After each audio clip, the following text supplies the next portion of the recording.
Good evening and welcome to the 7 o'clock evening news. I'm John Shelton. We begin with the main headlines. First Deputy Premier and Foreign Minister arrive in Riyadh to head the Kuwaiti delegation attending the extraordinary meeting of the GCC Ministerial Council. Thousands of Yemenis demonstrate in several cities against Houthi movement as many countries close their embassies in Yemen.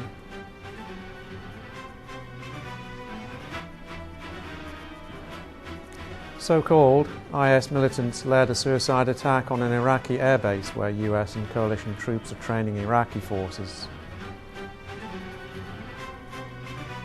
And fierce fighting continues in eastern Ukraine hours before a ceasefire agreed by European leaders is due to be implemented. First Deputy Prime Minister and Foreign Minister Sheikh Sabah Khalid Al-Hamad Al-Sabah heads the Kuwait delegation for the extraordinary meeting of the Ministerial Council of the GCC, due to be held today in the capital of the Kingdom of Saudi Arabia, Riyadh. The General Secretariat of GCC announced that the Ministerial Council meeting will be held at Riyadh's airbase, without giving any further details of the issues that will be discussed during the meeting. Saudi Arabia, UAE shut down their embassies in Yemen amid growing political uncertainty as Yemen's top United Nations envoy warned that Yemen was at a crossroads between civil war and disintegration. Italy and Germany has followed similar measures by the United States, France and Britain, threatening an international isolation for Yemen. Yemen's elected president resigned last month after a several-month power struggle with Houthis, who have controlled the capital Sana'a since September, demanding dissolution of the parliament. Tens of thousands of Yemenis demonstrated in several cities today against the Houthi movement, whose gunmen fired on protesters in the central town of Ib and wounded 4. It was the second day of the nationwide demonstrations against Houthis in less than a week after its dissolution of parliament this month unravelled security and sent Western and Arab embassies packing. Meanwhile, UN Secretary-General Ban Ki-moon said earlier that Yemen was on the brink of collapse as he appealed for action to stop the country's slide towards chaos. The so-called Islamic State group led a suicide attack on an Iraqi airbase where US and coalition troops are training Iraqi forces. The attack came as the so-called IS over the past several days have seized the nearby town of al-Baghdadi, placing them within miles of Al-Assad, a sprawling military compound in western Iraq. The US military said a contingent of US trainers are at the base, but were miles away from the failed attack. Meanwhile, Pentagon spokesman John Kirby said most of the militants died in the attack, killed either by Iraqi government forces or by detonating their suicide vests. Kirby added no US troops were killed or wounded, and no US troops were involved in the gunfight, but he did not have details of Iraqi casualties. Kurdish forces, backed by US-led airstrikes, have regained control of at least 163 villages around the Syrian town of Kobani after driving back so-called IS group in the past 3 weeks. The Britain-based Syrian Observatory for Human Rights said that the progress had been slowed by renewed clashes to the west and southwest of the town, where so-called IS had redirected its fighters. The battle for the predominantly Kurdish town became a focal point for the US-led air campaign against the militants. The so-called IS controls large areas of northern and eastern Syria, including a strip of territory across the northern Aleppo countryside and a corridor stretching southeast from Raqqa province to the frontier with Iraq. 6 people, including 2 policemen, were wounded today when 2 car bombs detonated near a police station in the Sinai Peninsula. The 2 cars exploded when security forces fired them after their drivers refused to stop near a police station in the northern Sinai town of Sheikh Zayed. Egypt is fighting terrorist insurgents who have killed hundreds of police and soldiers following mass protests against the previous regime. The efforts exerted by the Egyptian army towards countering militancy aims to ultimately eliminate terrorism.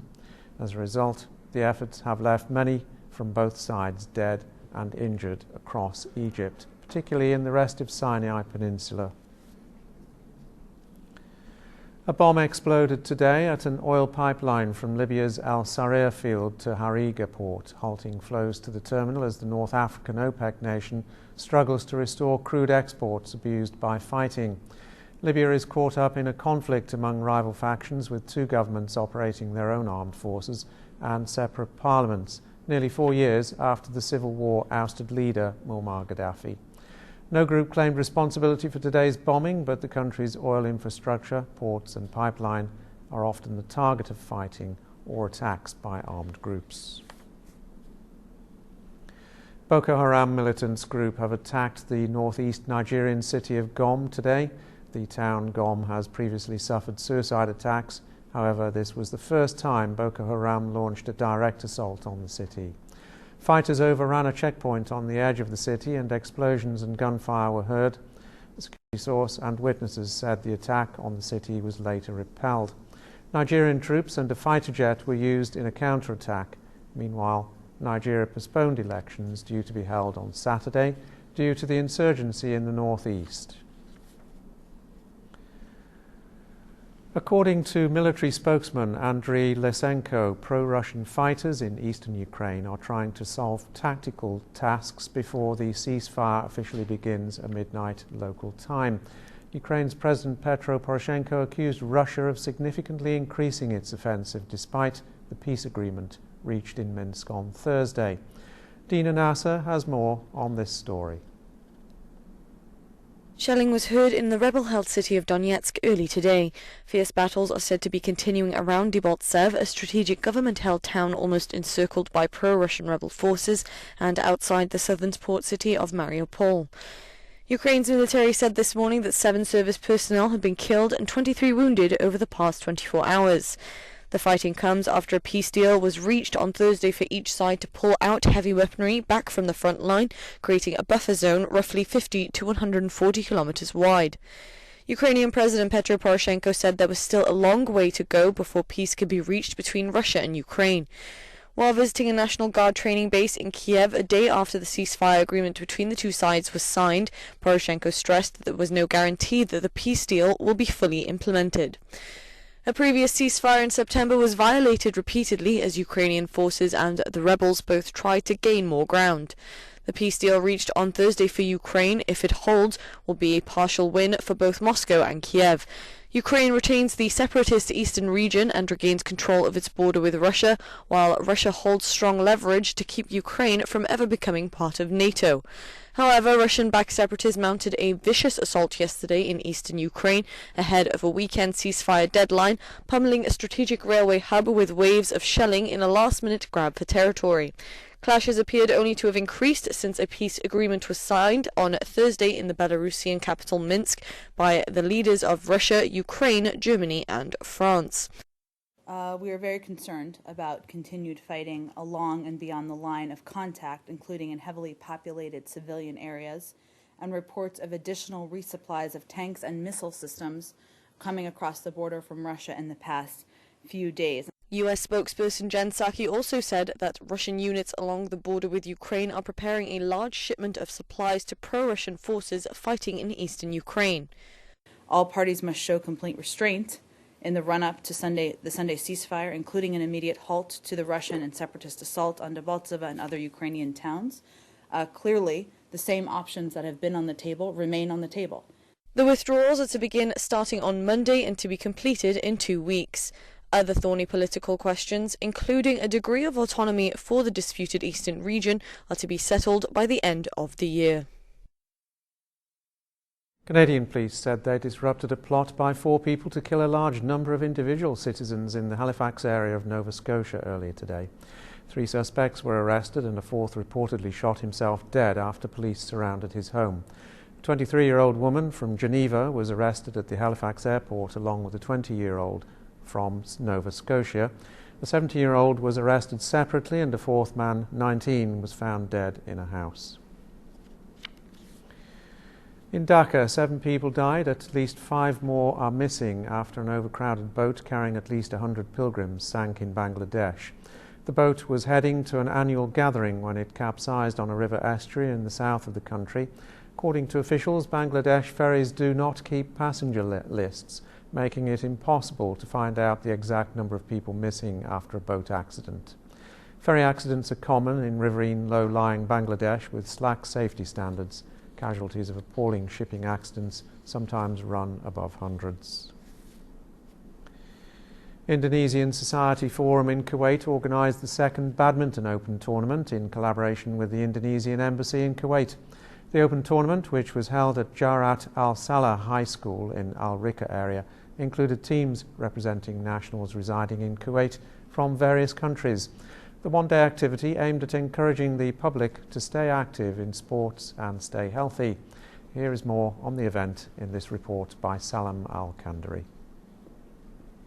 In collaboration between the Indonesian Embassy in Kuwait and the Indonesian Society Forum, the second annual Open tournament was held this time with the increased number of participants.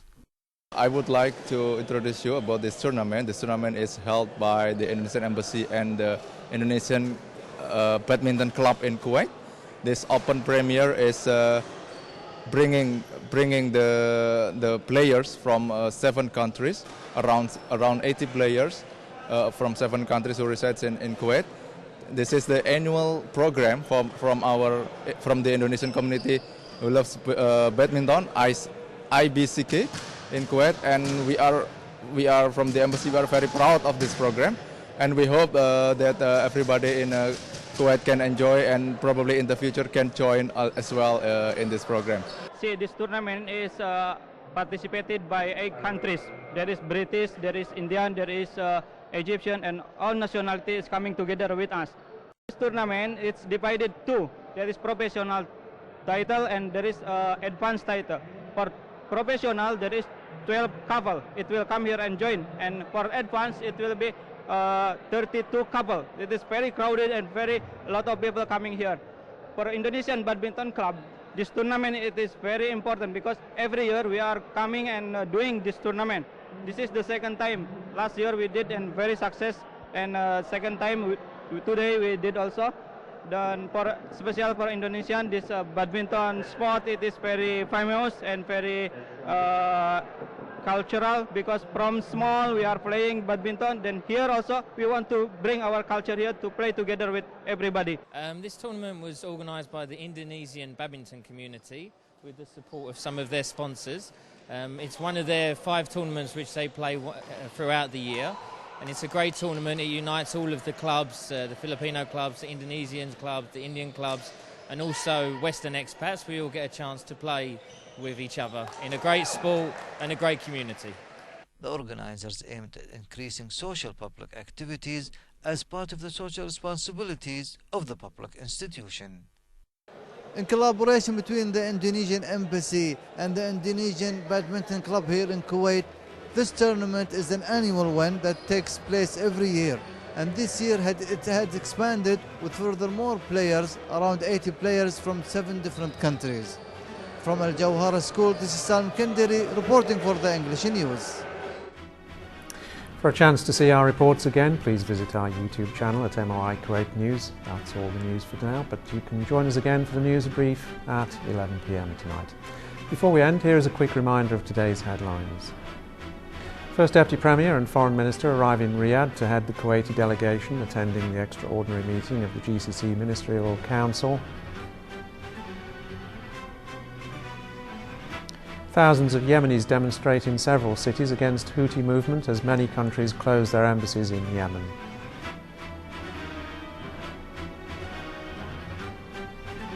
So-called IS militants led a suicide attack on an Iraqi airbase where US and coalition troops are training Iraqi forces. And fierce fighting continues in eastern Ukraine hours before a ceasefire agreed by European leaders is due to be implemented.